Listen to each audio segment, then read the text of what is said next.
Welcome back to GaleForceWins Season 2.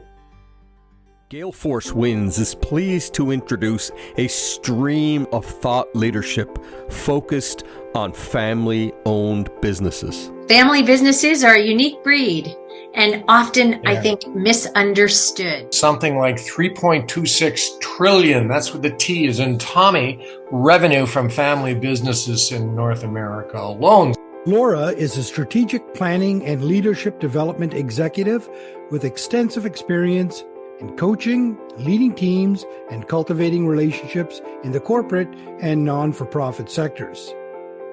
Laura brings her expertise in organizational and leader development, communicating for influence and impact, navigating complex transitions, and achieving peak performance to her work with clients to create powerful and resilient leaders. Charles Chuck Firlotte is a corporate executive who has led transformational change across industry sectors in 4 countries.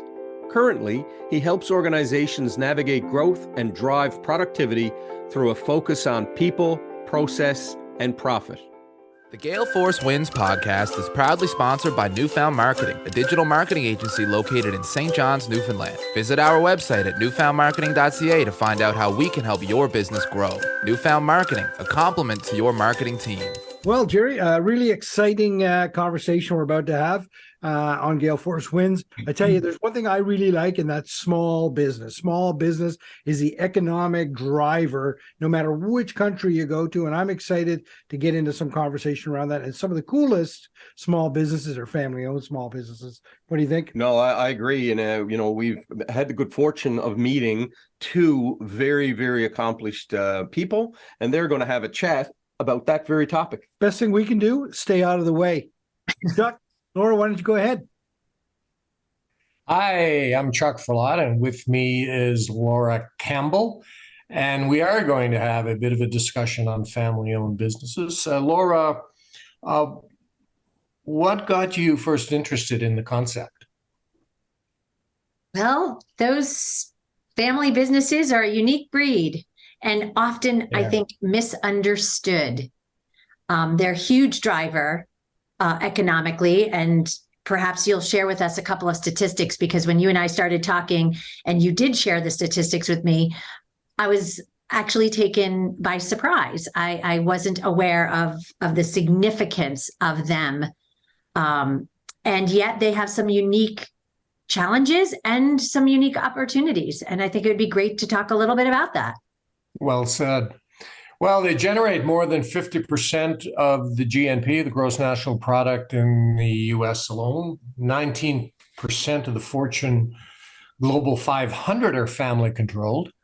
So Alan and Jerry were rightfully talking about the small family businesses, but they are also huge as well. They from little acorns, big oak trees grow. And then I think it was last year, there was something like 3.26 trillion, that's what the T is in Tommy, revenue from family businesses in North America alone. So yeah, huge piece of the economy globally and on North American shores as well. So what do you see as some of the challenges with family-owned businesses, Laura? Let's start with the word family. Yeah. I mean, do I hear dysfunction? Family dysfunction? I don't know. I think we could say family and complexity, and family, and there can be dysfunction. But I think even under the best of familial circumstances, mixing business and pleasure can be really hard. And so the challenge and opportunity is, how do you navigate that? How do you navigate when what the needs are of the company, of the organization, with the family that you have, and when unexpected turbulence or conflict or tension arise? Like what happens then, and how do you navigate all of that? And there are ways to do it successfully. Mm-hmm.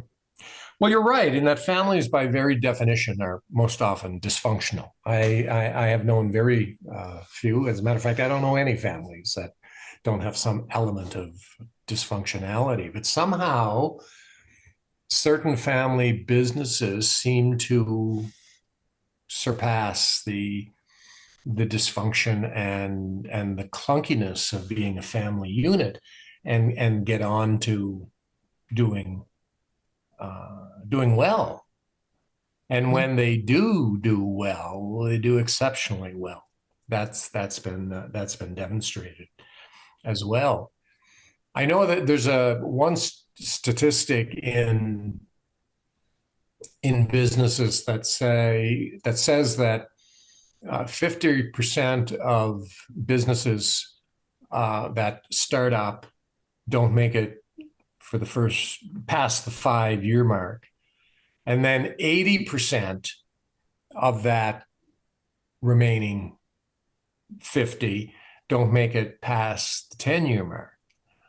So the road to businesses, whether you're family or not, the road to starting a business is a treacherous one. It's not easy, as any sole entrepreneur or business owner will tell you. But somehow these folks have been able to garner an approach and a construct that works. What are your thoughts on values in a family business? Do you see that as important? Here, yes, of course, yes. What the words that come to mind when I think about the thing, both what things look like done well and what things look like when they're not, when things do start to fall apart, have often to do with assessment, and alignment.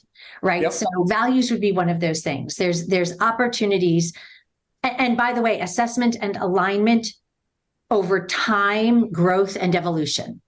Right. Okay. So when you talk about values, yes, there needs to be alignment, which means there should be an assessment of them and an alignment across. But we could say that same thing around skill level, leadership level, right? What does the family, what do they bring with them? What does the organization need? And what happens as it grows and evolves? Right. And how can you continue to have the conversations that allow for an accurate assessment and aligning? Because it's when you don't have those things that I think you can see bits and pieces starting to deteriorate, or tension or conflict beginning to have little seeds planted of them. Good point. I think all companies have values, of course. Some have values by design, and others have values by default. Yes. And if they're by default, they're probably not going to be the ones you really, really want. And in family businesses, we often find the values are rooted in the founder. Yep. And in well-run family businesses, they don't necessarily agree on everything, but they learn to rally on 4 or 5 key values that are non-negotiable. Mm-hmm. And they're also, I think family businesses are pretty quick to adapt as well. Sometimes they even speak in code. I remember working with one New England construction company out of the Boston area. And the old man, who was the second generation, he was known as the old man when I was around. He would... when he wanted to leave a meeting or leave a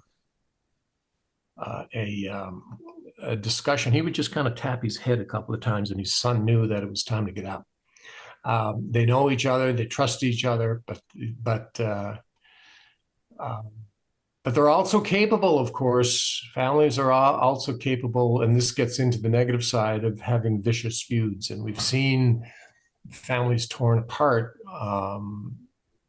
and companies torn apart because the families couldn't really Yeah. get along and exist. So Well, how yeah. about tell me a little bit about what happens when family businesses fail? For example, like the bad blood and the family conflict.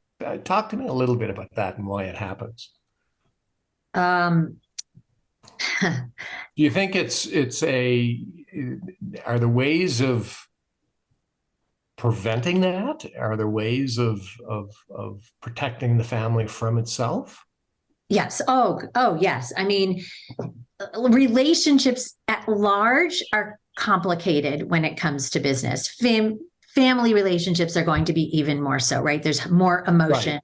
There's more, especially if it's a family business, there's more, invested in it. There's more, skin in the game when you are in a family business. But, the thing that comes forward as both something that can lead to kind of when things go wrong, but also can be probably one of the most significant opportunities to bolster success is governance, right? Is good Correct. governance is what can truly, truly help a family business to set a foundation as best for its success, right? To have good governance in place. So perhaps they're lacking in formal structure and good governance. So do you see that as a point of contention with the ownership, with the shareholder? Will they necessarily fight that at times, perhaps? I think that yeah. I mean, there's plenty of evidence that there sometimes is not alignment around, how much governance, what kind of governance, what does the structure look like, who, the who and the what and the how. And these are, it's when you're talking about growing, also you scale what's in place, right? So to put things in place that allow you to scale with stability and with protection is really important. So the choices around governance are really important. But yes, can family members not agree? Well, aren't we all in a family? I mean, it happens, right? Things we don't always agree. So I that is a key structural imperative for family businesses to navigate for success, 100%. What about the reluctance to look outside for help? Do you see that as an issue with family businesses? Yes. I mean, again, anyone who's ever had or known someone who has a family business, there's a pull to preserve and to protect and to keep in the family. So this notion of now let's form a structure where we're seeking outside guidance who, by the way, are going to deliver their thoughts and opinions on how things should be done and sometimes step in when we aren't exactly getting along. It can be very uncomfortable and can feel threatening, frankly. And yet that is the very structure that can actually support navigating the most complex times in a family and in a business, or both. Interesting. One of the things we've observed is the longer term perspective of a family-owned business. So if your surname is on the door, you feel vested and you have a longer term view, and this allows for stability and ownership and paves the way for controlled and steady growth. And so, in fact, these companies focus on resilience, perhaps even more than performance. So on our next discussion and our next video discussion, I'd love to get into the factors that really contribute to the success of the corporate entity. What factors really set the winners apart from the also-rans, and how do you deal with real tricky issues like succession right? Who is going to make the decision on succession, and who is going to rise above the pack and lead the organization, and who is going to tell perhaps others who may not have the talent to do so that they're not going to be anointed. Yeah. Because those are some of the things that are very real in a family-owned business. Yeah. Yeah. And I would say if we were to leave, those who are watching this and are in family business or are working in the industry of family business, two of the things to really consider is your openness, right? An openness to knowing what you don't know, and a growth mindset for adaptability and being able to to learn and to apply. So just a few things to think about for those who are actually out there doing family businesses. Navigating. Laura Campbell, thank you for your time and your partnership. Thank you, I'm going to Chuck. hand it over to Jerry and Alan on GaleForceWins from Newfoundland and Prince Edward Island.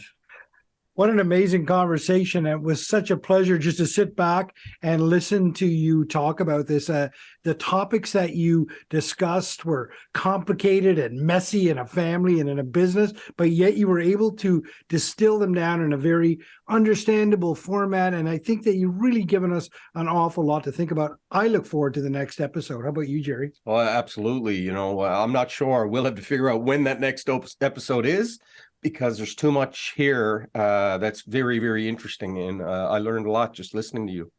So thanks very much. We look forward to having you. Thank you. GaleForceWins. So fun. You all. Well.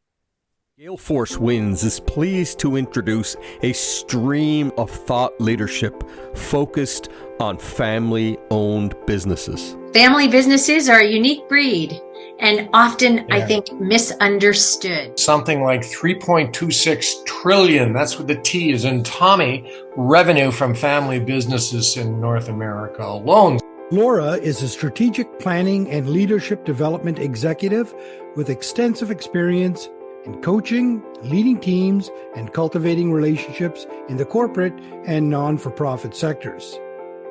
Laura brings her expertise in organizational and leader development, communicating for influence and impact, navigating complex transitions, and achieving peak performance to her work with clients to create powerful and resilient leaders.